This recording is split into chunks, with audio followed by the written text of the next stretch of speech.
ارشاد باری تعالیٰ ہے، پاک ہے وہ ذات جو لے گی اپنے بندے کو ایک رات میں مسجد حرام سے مسجد اقصیٰ تک کہ جس کے ارد گرد ہم نے برکت رکھی۔ سورۃ بنی اسرائیل آیت نمبر 1۔ اس آیت سے معلوم ہوتا ہے کہ مسجد اقصیٰ کے ساتھ ساتھ اس کے ارد گرد سرزمین فلسطین اور شام کا علاقہ بھی بابرکت ہے۔ عزت اور شان کے اعتبار سے پہلی مسجد حرام ہے، پھر مسجد نبوی اور تیسرے نمبر پر مسجد اقصیٰ۔ تینوں مساجد کا ذکر قرآن میں موجود ہے، اور پھر آقا کریم صلی اللہ علیہ وآلہ وسلم نے ان کی خصوصی عظمت کو بیان فرمایا۔ نبی کریم صلی اللہ علیہ وسلم نے معراج کو جاتے ہوئے مسجد اقصیٰ میں تمام انبیاء کی نماز کی امامت فرمائی۔ یہ شرف صرف اسی مسجد کو حاصل ہے کہ بیک وقت تمام انبیاء کرام علیہ السلام نے اس مسجد میں باجماعت نماز ادا کی۔ بیت المقدس کی سرزمین جہاں مسجد اقصیٰ موجود ہے، ایسی دھرتی ہے جو ہزاروں انبیاء کا مسکن رہی ہے اور سینکڑوں انبیاء کرام کے بچپن کا گہوارہ ہے، اور یہیں اللہ تعالیٰ نے بہت سارے انبیاء کو تاج نبوت سے سرفراز فرمایا۔ یہاں پر انبیاء کے ہاتھوں ہزاروں معجزات رونما ہوئے۔ حضرت زکریا علیہ السلام کو بڑھاپے میں اسی جگہ پر بیٹے حضرت یحییٰ علیہ السلام کی خوشخبری ملی، اور حضرت مریم علیہ السلام کو حضرت عیسیٰ علیہ السلام بھی عطا ہوئے۔ یہ مسجد کئی دفعہ آباد ہوئی اور کتنی دفعہ اسے اغیار نے تباہ و برباد کیا۔ اس کا نام بیت المقدس ہے، یعنی پاک کرنے والا گھر، جس میں گناہوں سے پاکی حاصل کی جاتی ہے۔ یہ پہلا قبلہ اور تیسرا حرم شریف ہے، اور رحمت دو عالم محمد صلی اللہ علیہ وآلہ وسلم کے سفر معراج کا راستہ ہے۔ ان تین مساجد میں سے ایک ہے جن کے علاوہ کسی مسجد کی طرف ثواب اور تعظیم کی نیت سے سفر نہیں کیا جاتا۔ روئے زمین پر مسجد حرام خانہ کعبہ کے بعد یہ دوسری قدیم ترین مسجد ہے جہاں آج بھی الحمدللہ 5 وقتہ نماز باجماعت کے علاوہ جمعہ، عیدین، تراویح، تہجد، اعتکاف اور درس و تدریس کا اہتمام ہے۔ یہ مسجد نبوی کے بعد تیسرا مقدس ترین مقام ہے۔ فلسطین کی پاک سرزمین انبیاء کرام کا مسکن رہا ہے، اسی وجہ سے اسے سرزمین انبیاء بھی کہا جاتا ہے۔ اس کے چپا چپا پر انبیاء کرام علیہ السلام کے نشانات موجود ہیں۔ گزشتہ قوموں کے آثار یہاں جا بجا بکھرے ہوئے ہیں۔ اس ارض مقدس کا مشہور اور قدیم شہر بیت المقدس ہے۔ حضرت عمر 14 ہجری 636 عیسوی میں اپنے دور خلافت میں فتح کے بعد یہاں تشریف لائے۔ حضور کے سفر معراج کی منزل کو تلاش کیا، اپنے مبارک ہاتھوں سے اس جگہ کو صاف کیا، وہاں مسجد کی تعمیر کا حکم دیا، اور وہاں حضرت بلال کو اذان کا حکم دیا، پھر خود نماز پڑھائی۔ جولائی 1099 کو بیت المقدس پر عیسائی حملہ آور کو قبضہ ہوا۔ ان حملہ آوروں نے ہزارہا مسلمان مردوں، عورتوں اور بچوں کا قتل عام کیا اور مسجد کو گرجا میں تبدیل کر دیا گیا۔ 12 اکتوبر 1187 عیسوی کو وہ عظیم الشان موقع آیا جب مسجد اقصیٰ عیسائی قابضین سے واپس مل گئی۔ یہ عظیم کامیابی جلیل سلطان صلاح الدین ایوبی کے شہر فتح کرنے پر حاصل ہوئی۔ عظیم الشان نادر ممبر سلطان صلاح الدین نے حلب میں تیار کر کے مسجد میں نصب کیا۔ 15 اگست 1967 بڑے کرب کا دن تھا۔ 15 اگست 1967 بڑے کرب کا دن تھا جب ایک یہودی سیاح مائیکل روہن نے اسرائیلی حکومت کی خواہش پر مسجد اقصیٰ میں آگ لگا دی، جس سے جنوب مشرق کی چھت شہید ہوگی اور سلطان کا وہ نادر اور یادگار منبر جل کر راکھ ہو گیا۔ مسجد اقصیٰ کی فضیلت، تعمیر اور تاریخ قرآن و سنت کی روشنی میں بہت زیادہ ہے۔ قرآن پاک میں 4 مقامات پر سرزمین شام کو بابرکت زمین کہا گیا ہے۔ نزول قرآن کے وقت ملک شام موجودہ شام سے بہت وسیع تھا۔ موجودہ فلسطین بھی اسی کا حصہ تھا۔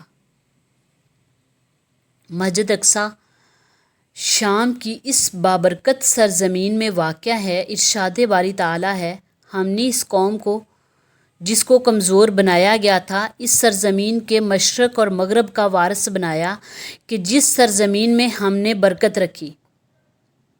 یہ سورۃ الاعراف آیت نمبر 137 میں ہے۔ اس آیت مبارکہ میں حضرت سلیمان کے دور میں موجود بنی اسرائیل کی اس عظیم سلطنت کی طرف اشارہ ہے جو کہ اس زمانے کے شام اور اس کے گرد و نواح پر مشتمل تھی۔ اسی طرح ارشاد باری تعالیٰ ہے، ہم نے ان کو یعنی حضرت ابراہیم علیہ السلام اور حضرت لوط علیہ السلام کو نجات دی ایک ایسی سرزمین کی طرف کہ جس میں ہم نے تمام جہان والوں کے لیے برکت رکھی۔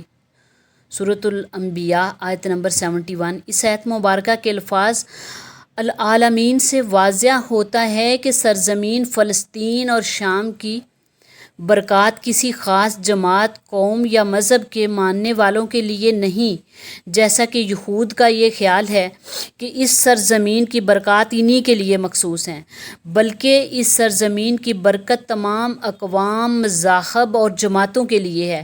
اسی طرح ارشاد باری تعالیٰ ہے، حضرت سلیمان کے لیے ہم نے تیز و تند ہوا کو مسخر کر دیا جو ان کے حکم سے اس سرزمین کی طرف چلتی تھی کہ جس میں ہم نے برکت رکھ دی۔ سورۃ الانبیاء آیت نمبر 81۔ اسی طرح ارشاد باری تعالیٰ ہے، ہم نے ان یعنی قوم سبا کے درمیان اور ان بستیوں کے درمیان کہ جن میں ہم نے برکت رکھی کچھ نمایاں بستیاں بنائی تھی۔ سورۃ سبا آیت نمبر 18۔ اس آیت مبارکہ کے الفاظ سے یہ بھی معلوم ہوتا ہے کہ برکت صرف فلسطین کی بستی میں نہیں رکھی گئی بلکہ ان تمام بستیوں میں رکھی گئی جو کہ سرزمین شام میں واقع ہے۔ حضرت موسیٰ علیہ السلام کا قول قرآن مجید میں ہے، اے میری قوم کے لوگو، داخل ہو جاؤ اس مقدس سرزمین میں کہ جس کو اللہ تعالیٰ نے تمہارے لیے لکھ دیا۔ حضرت قتادہ رحمۃ اللہ علیہ کے نزدیک ارض مقدسہ سے مراد شام ہے۔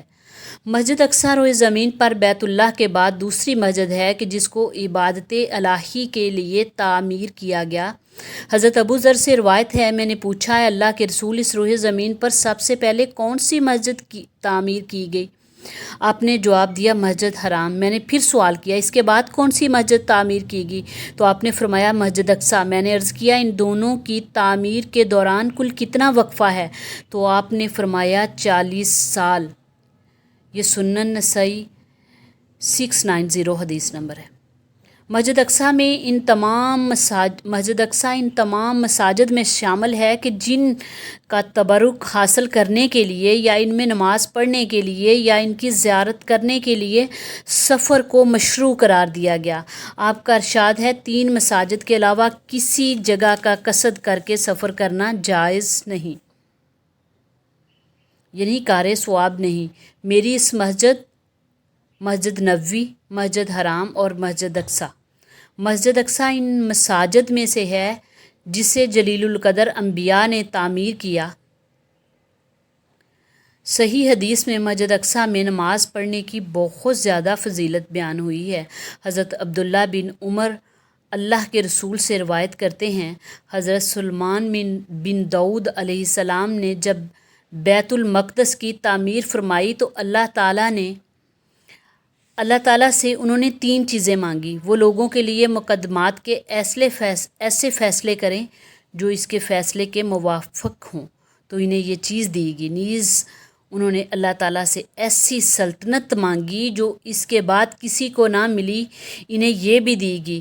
اور جس وقت وہ مسجد کی تعمیر سے فارغ ہوئے تو انہوں نے اللہ تعالیٰ سے دعا کی کہ جو کوئی اس مسجد میں صرف نماز کے لیے آئے تو اسے گناہوں سے ایسا پاک صاف کر دے جیسے کہ وہ اس دن تھا جس دن اس کی ماں نے اسے جنا۔ مسجد اقصیٰ ان 4 جگہوں میں سے ہے جہاں دجال داخل نہیں ہوگا، اور وہ ہیں مکہ مکرمہ، مدینہ منورہ، مسجد اقصیٰ اور مسجد طور۔ حضرت جنادہ بن امیہ دوسی بیان کرتے ہیں، میں اور میرا دوست ایک صحابی کے پاس گیا اور عرض کیا ہمیں ایسی حدیث سنائیے جو آپ نے رسول اللہ سے خود سنی ہو۔ انہوں نے کہا رسول اللہ صلی اللہ علیہ وسلم ایک دن ہمارے درمیان کھڑے ہوئے اور فرمانے لگے میں تجھے دجال سے ڈراتا ہوں۔ 3 بار فرمایا میں تمہیں دجال سے ڈراتا ہوں، میں تمہیں دجال سے ڈراتا ہوں۔ 3 بار ایسا ہی فرمایا میری امت کے لوگوں وہ تم میں سے نکلے گا، وہ گنگریالے بالوں والا، گندمی رنگ کا ہوگا، اس کی بائیں آنکھ نہیں ہوگی، اس کے پاس جنت اور جہنم ہوگی، اس کے پاس پانی کی نہر اور روٹیوں کا پہاڑ ہوگا، اسے اتنی طاقت اور قوت دی جائے گی کہ ایک جان کو قتل کر کے اسے زندہ بھی کر سکے گا۔ وہ آسمان سے پانی یعنی بارش برسائے گا لیکن زمین سے کوئی چیز نہیں اگے گی، وہ زمین میں 40 دن ٹھہرے گا یہاں تک کہ ہر چیز ہر جگہ تک پہنچ جائے گا، وہ 4 مسجدوں کے قریب بھی نہیں آ سکے گا، مسجد حرام، مسجد نبوی، مسجد مقدس اور کوہ طور۔